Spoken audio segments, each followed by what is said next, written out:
Address of the Holy Father to superiors and officials of the Secretariat of State. This took place in Clementine Hall on Thursday, June 5th, 2025. Your Eminence, Cardinal Parolin, Your Excellencies, dear bishops and priests, sisters and brothers.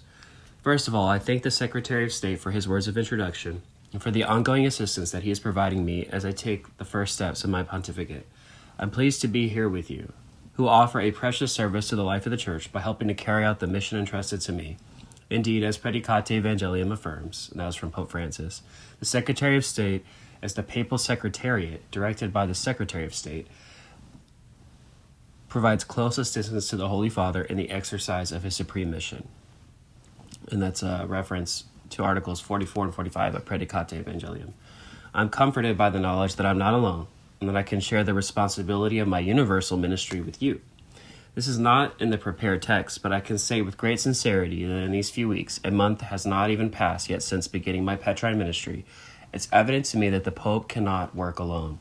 There is great necessity to rely on the assistance of many people in the Holy See, and in a special way on all of you in the Secretariat of State. I offer my heartfelt thanks. The history of this institution dates back, as we know, to the end of the 15th century. Over time, it has taken on an increasingly universal character and has grown considerably, requiring additional tasks in response to emerging needs both within the Church and in relation with states and international organizations. Currently, almost half of you are lay faithful, and there are more than 50 women, both lay and religious. This development means that today the Secretariat of State itself reflects the face of the Church. It's a large community working alongside the Pope. Together we share the questions, difficulties, challenges, and hopes of the people of God throughout the world.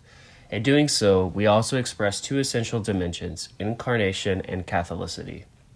We are incarnate in time and history, since God chose the human condition and the languages of humanity. The Church, therefore, is called to follow the same path, in order that the joy of the gospel may reach everyone, mediated through today's cultures and languages. At the same time, we always seek to maintain a Catholic, universal outlook that allows us to appreciate different cultures and sensibilities. In this way, we can be a driving force committed to building communion between the Church of Rome and the local churches, as well as friendly relationships in the international community. In recent decades, these two dimensions, being incarnate in time and having a universal outlook, have become increasingly constitutive of the Curia's work. We have been guided along this path by the reform of the Roman Curia carried out by St. Paul VI, who, inspired by the vision of the Second Vatican Council, strongly felt the urgency for the Church to be attentive to the challenges of history, taking into account, quote, the rapid pace of modern life, end quote, and, quote, the changed conditions of our times, end quote. And that's from Paul VI, Regimini Ecclesiae Universae, from August 15th, 1967.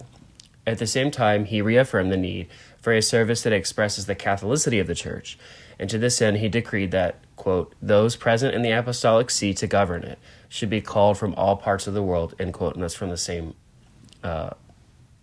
address or article. Incarnation reminds us then of the concreteness of reality and the specific particular issues dealt with by various curial institutions. At the same time, universality evokes the mystery of the multifaceted unity of the Church and requires a subsequent effort of synthesis to assess the Pope's mission.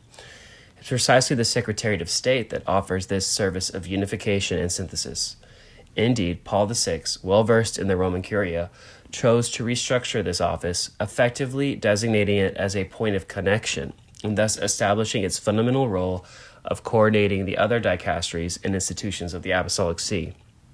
The recent Apostolic Constitution, Predicate Evangelium, speaks of the coordinating role of the Secretary of State as one of the many responsibilities entrusted to the Section for General Affairs under the direction of the Substitute and the assistance of the Assessor. And he's referencing Articles 45 and 46 of that Apostolic Constitution.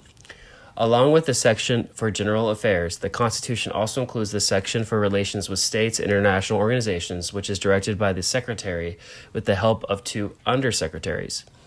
This section is responsible particularly in this delicate moment of history for the diplomatic and political relations of the Holy See with states and other subjects of international law.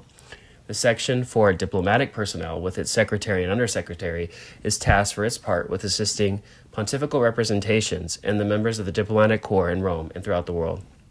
I know that these tasks are very demanding and at times may not be well understood. This is why I wish to express my closeness to you and, above all, my heartfelt gratitude.